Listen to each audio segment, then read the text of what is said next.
Good day, ma'am. I am Martin Camarillas, criminology student. I am going to tackle about the institutional-based correction. Inst- Definition of terms. Penology. Study of punishment of crime or criminal offenders. It includes the study of control and prevention of crime through punishment of criminal offenders. So in penology, they are studying the punishment of crime or the criminal offenders. D also includes the study of control and prevention of crime through punishment of criminal offenders. The term derived from the Latin word pena, which means pain or suffering. Penology is other known as a penal science. So pena means pain or suffering. Penal management refers to the manners or practice of managing or controlling places of confinement as jails or prisons. So, so it refers to on how they control or manage the places of a jail or a prisons. That is penal management. Correction, a branch of a criminal justice system concerned with the custody, supervision, and rehabilitation of criminal offenders. It is a criminal justice system that concern the custody of supervision and rehabilitation of criminal offenders. Correctional administration, the study of practice of a system, management of jails or prisons, and other institutions concerned with the custody, treatment, and rehabilitation of criminal offenders. The study of practice, the study of and practice or on how to manage of jails or prisons and other institutions with the custody, treatment, and rehabilitation of criminal offenders.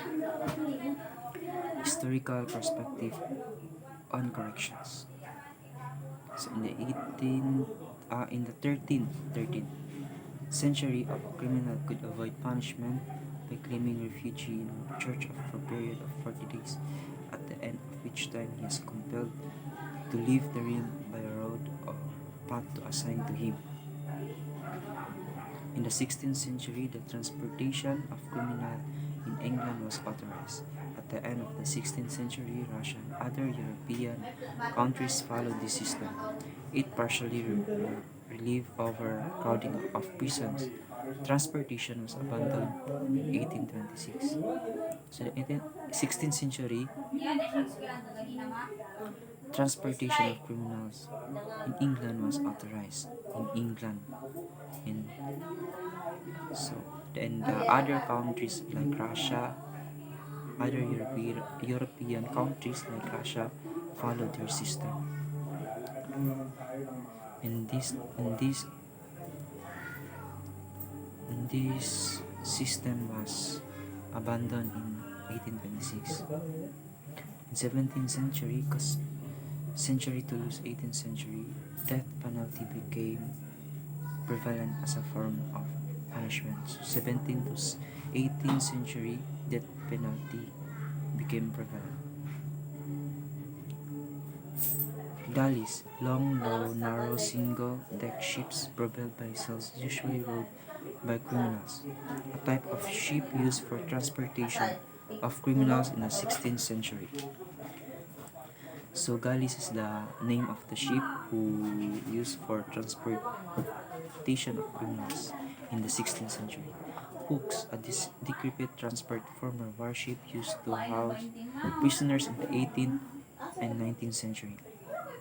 Hooks, the former warship used for the prisoners to transport and house it, and used to house or their prisons.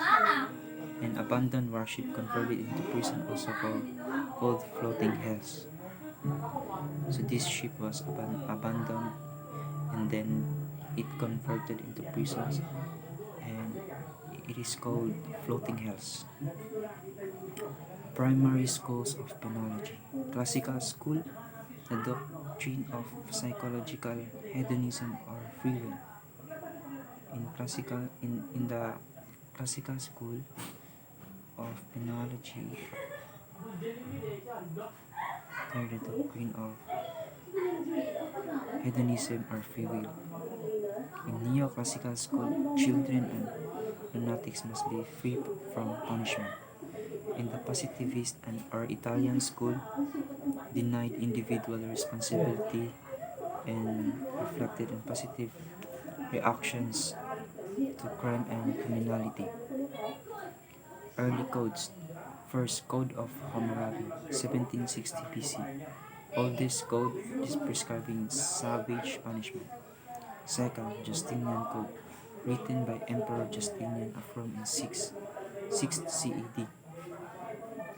Third, 12 tables, represented the earliest codification of Roman law incorporated into the Justinian Code. Fourth, Code of Procol, a harsh code that provided the same punishment for both citizens and slaves. Burgundian Code specified punishment according to the social class of offenders. 6. Code of Calantiao, promulgated in 1433 by Dato Calantiao. 7. Or the last code, Maragtas Code by Dato Sumakwel. Let's go to the early prisons. Mamertine prisons, early Roman place of confinement which is built under the main sewer of Rome in 64 BC. Bridewell Workhouse, built in 1557 in London for the employment and housing of English prisoners. Walnut Street Jail, first American penitentiary. So those are the early prisons. In the age of enlightenment, in 18th century of change, the period of recognizing human dignity.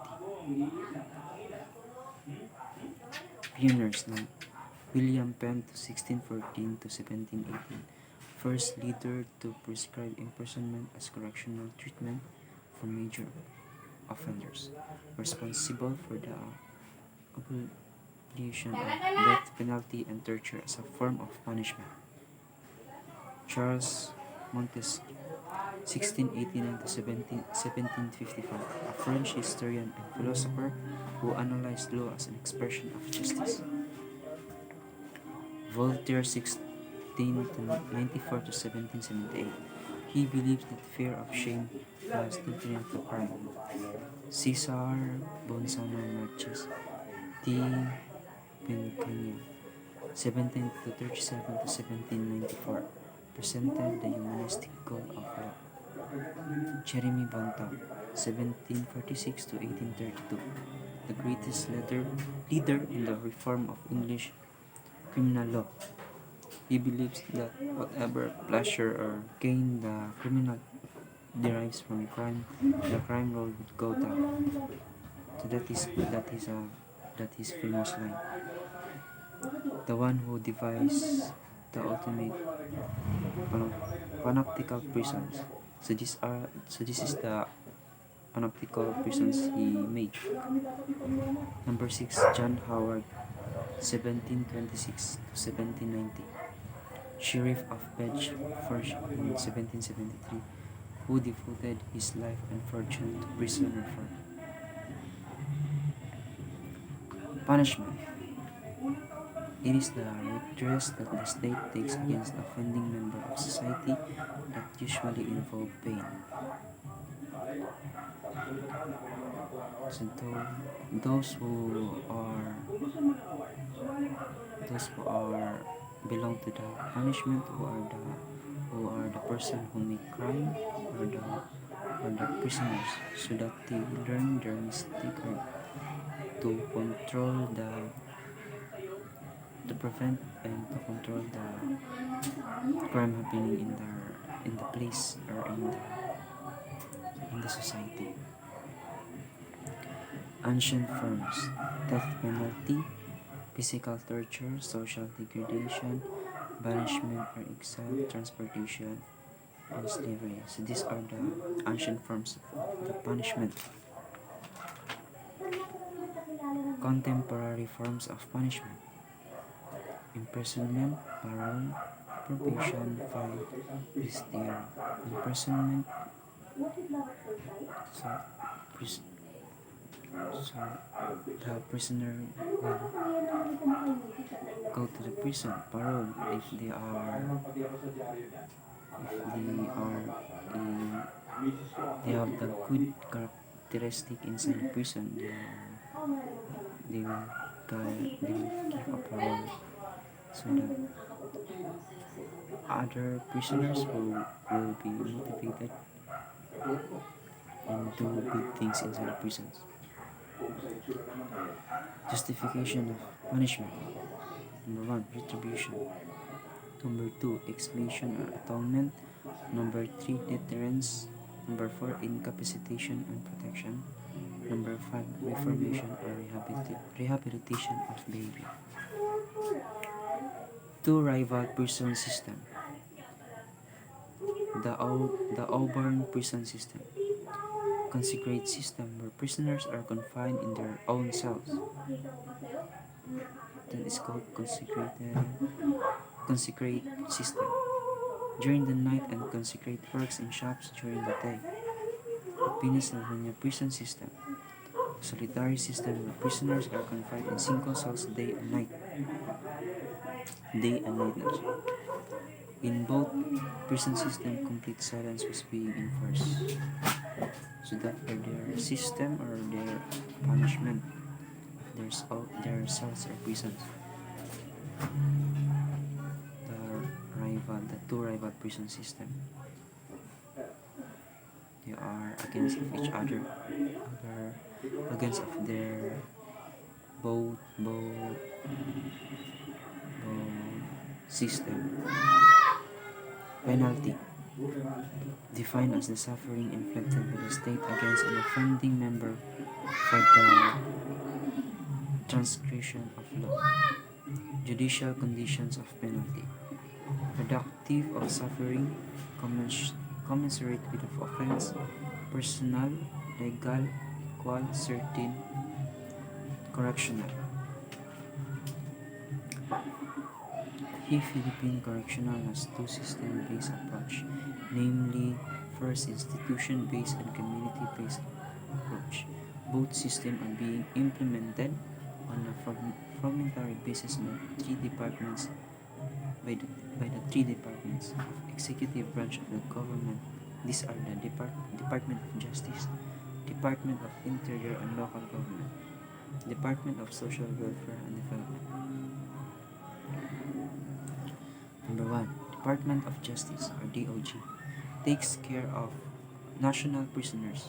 The national prisons and penal farms which is being supervised and administered by the Bureau of Corrections or BUCOR.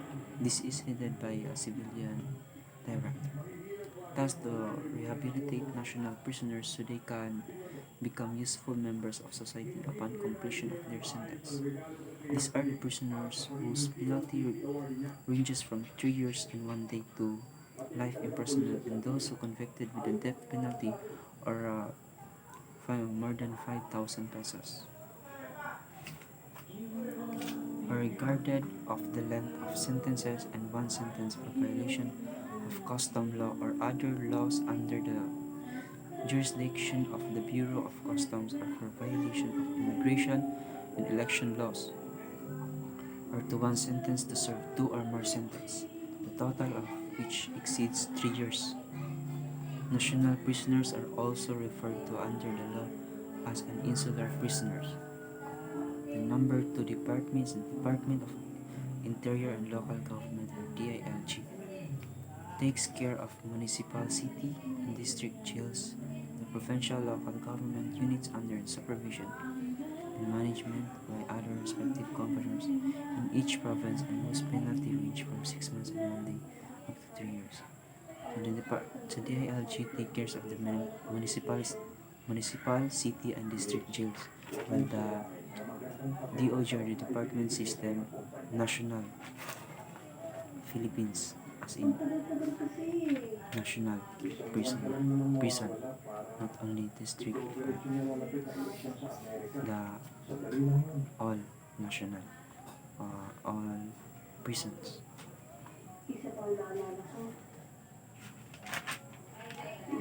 The local jails, namely the municipal jails, city jails, and district jails, are under supervision and administration of Bureau of Jail Management and Penology or BGMP, and whose penalty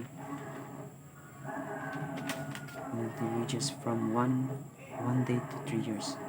The district jail may be graded threat if the monthly jail population is less than 10 inmates. So what is district jail? District jail is a consolidation of all inmates in 2 or 4 municipal jails whose inmate population is less than 10 monthly, provided it will be located near the Metropolitan Trial Court or Regional Trial Court. The purpose is to maximize the manpower and other logistical requirements. The third department is the Department of Social Welfare and Development, or DSWD, takes care of the sentenced youth offenders which are located in the 10th Regional Rehabilitation Homes. So this will take care of the minor or children. There are the 10 rehabilitation for youth offenders, which are for boys, while only one is for girls. Of the 9 centers for boys, one is National Training School for Boys, which also happens to the largest RRCY. This is located in Sampaloc, Tanay Rizal, and it caters to youth offenders coming regions 4, 5, and NCR. Region 4 and 5 NCR. The only RRCY for girls is also the National Training Schools for Girls located at Manila Hills, Tabang, Metro Manila. The 8 other RRCYs are located in Barangay Orayong, La Union for those coming from Region 1 and 2, and the Cordilleras, Barangay Ayala, Magalang, Pampanga for Region 3. Nueva Ecija in the island province of Guimaras for Region 6, Barangay Cantabong, Argao, Cebu for Region 7, Barangay Santo Niño, Leyte for Region 8, Barangay Anastasia Polanco, Dipolog, Zamboanga del Norte for Region 9, Gingoog City for Region 10, and Barangay Baco, Oshero, Davao City for Region 11. Youth offenders from Caraga region are sent either to Dipolog, Gingoog, or Davao, depending on which is most accessible. So those are the places.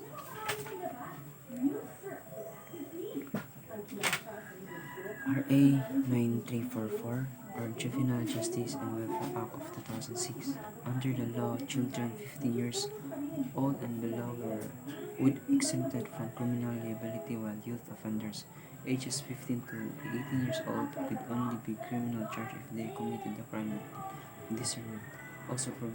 Also provide the immediate of children in conflict with the law to social workers upon apprehension. 15 years old below would exempted from criminal liability. So those are 15 to 18 years old could be charged if they committed the crime of discernment or serious crime. If detention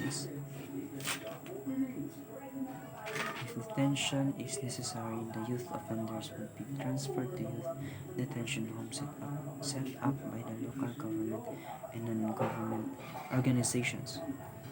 The law also created the Juvenile Justice and Welfare Council under the Department of Justice that would oversee its implementation and advise the President regarding the protection of youth offenders.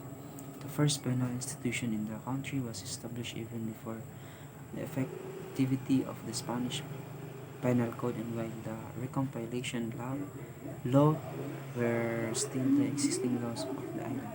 This prison's facility is the Bilibid Prison, which was constructed in 1847 in Azcárraga, Manila. It was only recognized and formally designated as an insular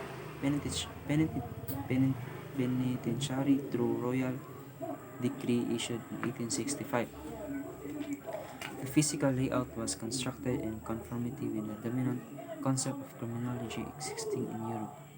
22 to 20 years after the establishment of a Lipid Insular Penitentiary, the San Ramon Prison and Penal Forms was established in 1869 in the hi- southern tip of Zamboanga. The Zamboanga Peninsula was also amusement site for political non-conformists coming from Luzon and Visayas. This is one of the reasons why our national hero Dr. Jose P. Rizal, who fought for reforms which the island colonial authorities found objectionable and supervised to their states, was exiled in the Pitan. San Ramon Prisons and Penal Firm was named in memory of its founder Ramon Blanco, a Spanish captain in Royal Army. It was closed during the Spanish-American War of 1898 but reopened in 1904 after victorious America grabbed possessions of the Philippines from Spain and the Americans established control over this colony. The land area is 1,524.6 hectares. The principal product is copra, which is the biggest sources income of the Bureau of Prisons.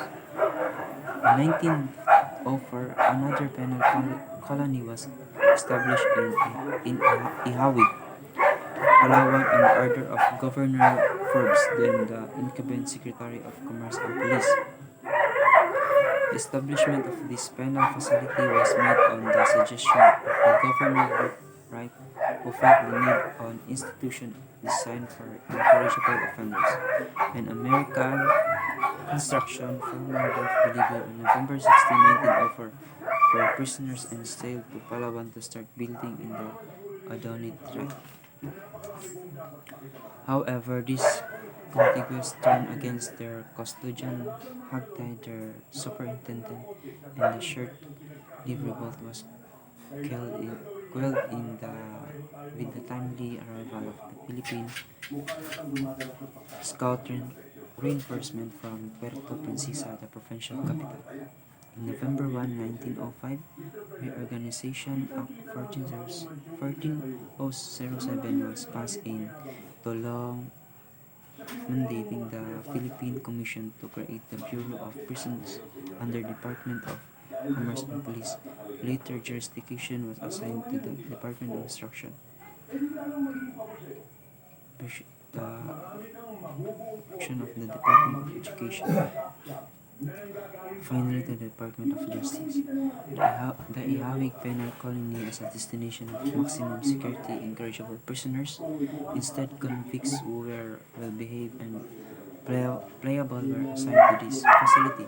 The reason to convert the 38,611 hectares of fertile lands into production areas for revenue and as a means to prisoners' rehabilitation. Today, this penal institution is considered as one of the most open penal institutions in the world. It was from this facility that the term prison without wall had its beginning.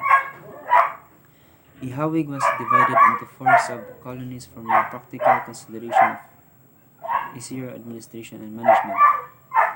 These sub-colonies are Santa Lucia, Inagawan, Montibol, and Central. Each sub-colony operates as an autonomous institution under the management of a penal supervisor. The colony allocated 1,000 hectares, which was distributed to release inmates who no longer had any desires to return to their original homes and who instead want to settle for good in Palawan. This is the Tagumpay settlement. The prisoners were awarded hectares from lots of homestead. In November 27-29, Republic Act 3799 was passed into law establishing a correctional institution for women. This penal institution was constructed on 18-hectare piece of land in Manila before the construction of this women institution. Prisoners were confined in portion of the Bilibid prison in 1934. The position of female superintendent was created to superintend the operation of this penal facility today. The institute is run entirely by female personnel with the exception of the perimeter guards were male. New Bilibid prison was constructed in 1936 in Muntinlupa in 552 hectares of land. In 1941, in the actual transfer of Muntinlupa facility was established. This site was previously required by the city to become the site for the boys' training school. The Bilibid prison in Manila was renamed Old Bilibid Prison to avoid confusion and presently known as Manila City Jail. This was constructed by virtue of Proclamation 414 in 1931 as an enabling order to Commonwealth Act Number 3732. These official edicts were also the official basis for the opening of the Davao Penal Colony. The new Bilibid prison houses maximum security convicts building the death row dielectric chamber when it was still in use, and now the lethal injection chamber. It is considered as one of the biggest prisons in the world in terms of number of prisoners, population, and the central officers of the Bureau Corrections and are also housed here. Outside the compound within the reservation, 3 other satellite prisons are situated. These are the minimum security camp called Bukang Liwayway, the name implying the coming release of prisoners destined here. The minimum security inmates are those with the severe physical handicap as certified by the chief prison medical officer 65 years old and above and not appeal or without pending case. Those who serve at least one half of their minimum sentence or one-third of their maximum sentence excluding good conduct time allowance, and those with only 6 months to serve before expiration of maximum sentence. The second is Camp Sampaguita, which houses medium strength prisoners. Medium security inmates are those with less than 20 years sentence, 18 years old and below regardless of case of sentence. Those who have 2 or more escape records but have severed 8 years since recommitment. Those with 1 record of escape but have severed 5 years as maximum security and recommendation of the superintendent. The director of corrections may grant GTCA to inmate for good behavior with no record for disciplinary infraction of violation of prison's rule and regulations.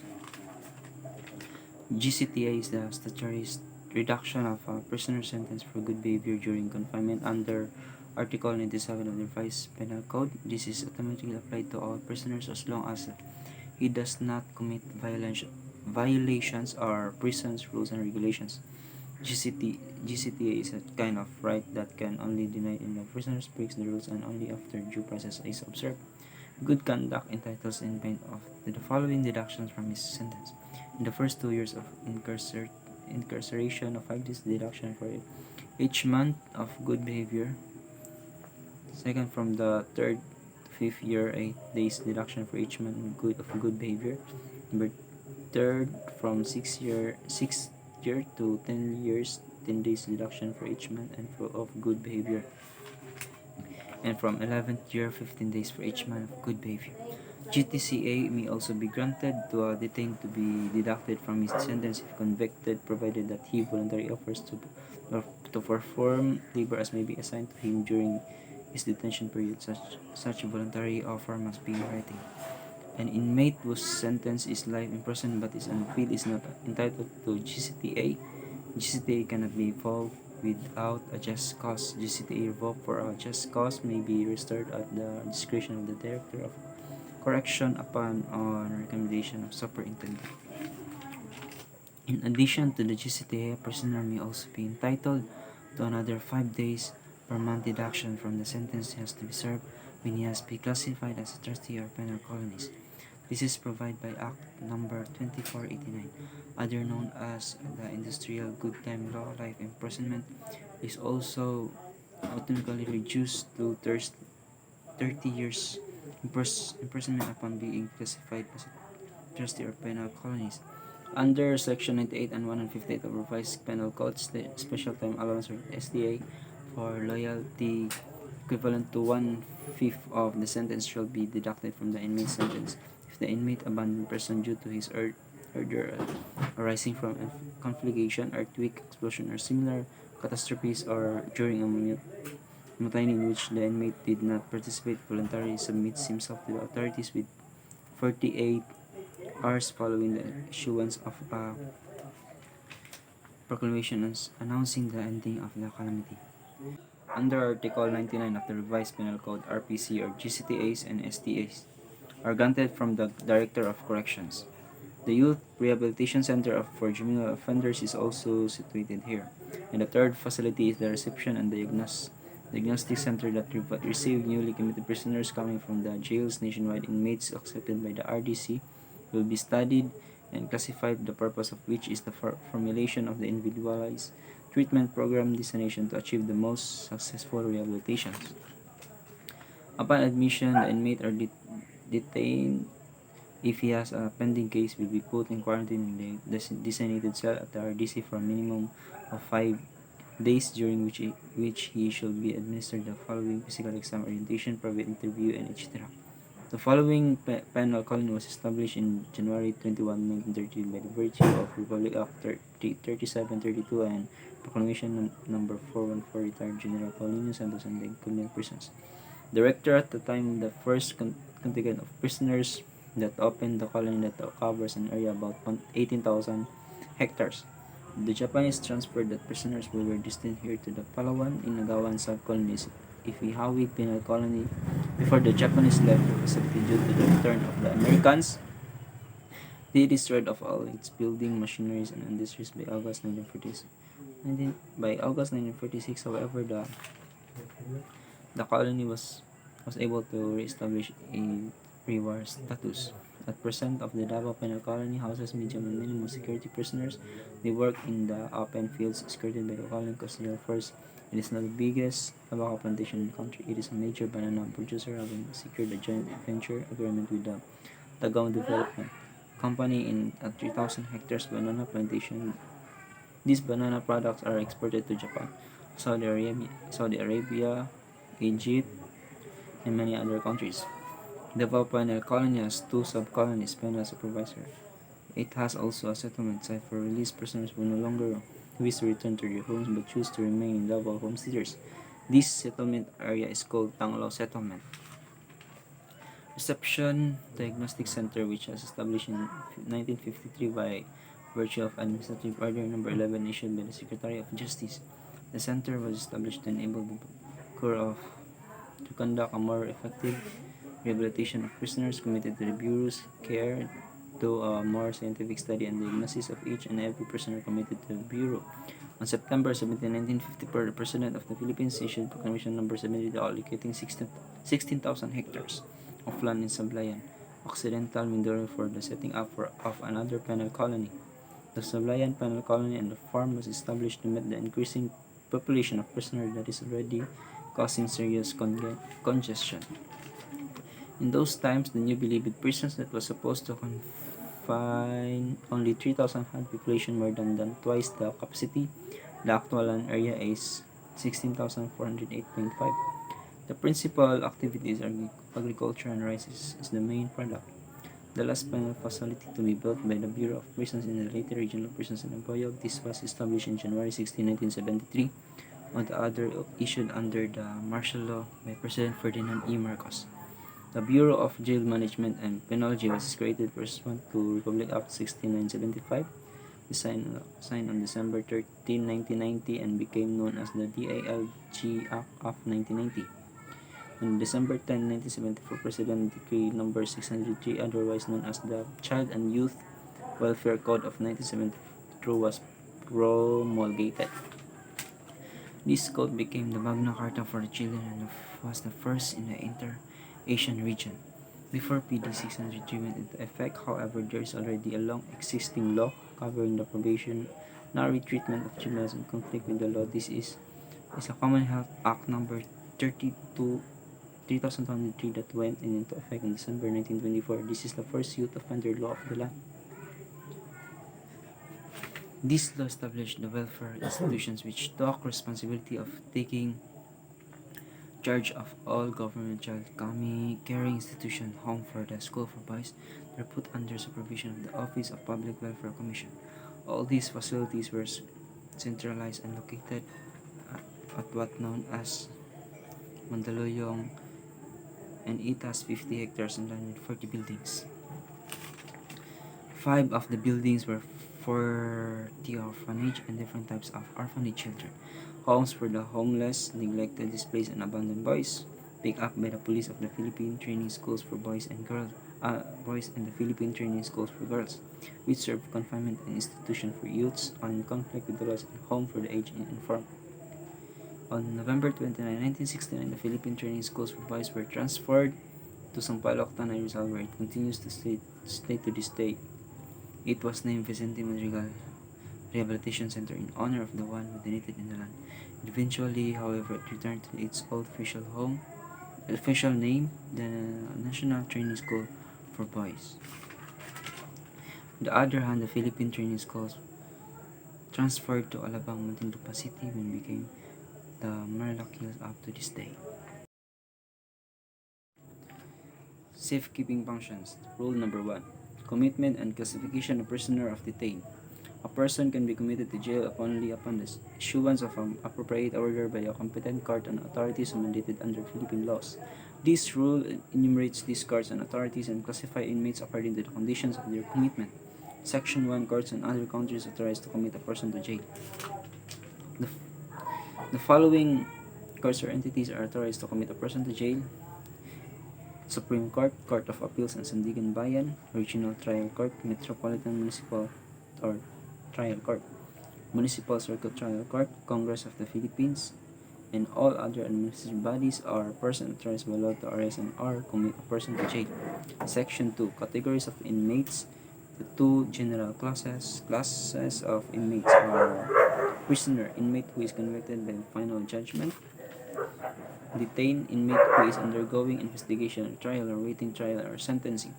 Section 3. Classification of prisoners. The four main classification of prisoners are: insular prisoner, one who is sentenced to prison term of 3 years and 1 day to 3 years; provincial prisoner, one who is sentenced to a prison term of 6 months and 1 day to 3 years; city prisoner, one who is sentenced to a prison term 1 day to 3 years; municipal prisoner, one who is sentenced to a prison for 1 day and to 6 months.